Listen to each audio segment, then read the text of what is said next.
اليوم قريت مقالة جدا عجبتني يا جماعة. 10 أسباب تخليش تحبين عمرك إذا كنتي قصيرة، يعني طولك أقل من 160 سنتيمتر. السبب الأول والأروع، عمره ما راح يبين عليك العمر، دائما شكلك يعطيك أصغر من عمرك، وهذه ميزة ما أتوقع في واحدة من الحريم تمانعها.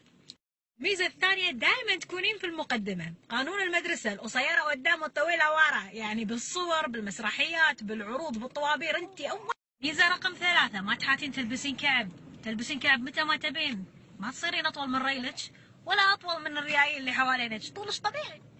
ما حد راح يطرشك تجيبين شغلات عالية، تصيرين على طول انت المدلعة.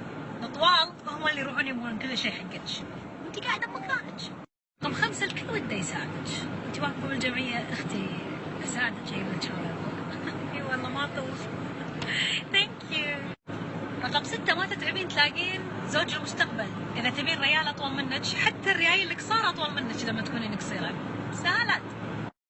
رقم 7، اذا ما عجبتك هدوم الحريم، روحي قسم الاطفال، حتى هدوم اليهال قياسك ب 12 13 سنة وارخص بعد، توفير.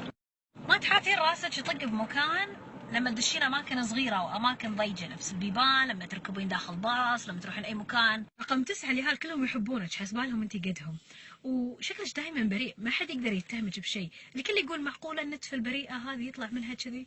رقم 10، رغم ان الاعمار بيد الله سبحانه وتعالى، لكن اثبتت دراسات علميه تم اجراءها مؤخرا ان قصار القامه يعيشون.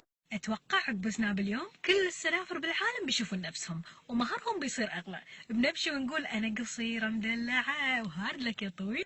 ليه الحين الطويلات زعلوا؟ حبايبي انتي طول السنه الناس تمدحكم، خلونا احنا نعبر بعض شوي، نقص على بعض شوي. وصلي مسج قتلني. قتلني ورب الكعبه. يقول لك في ميزه حلوه بعد حق القصيره، اذا تهاوشت مع زوجها، زوجها يحط المكياج فوق الثلاجه.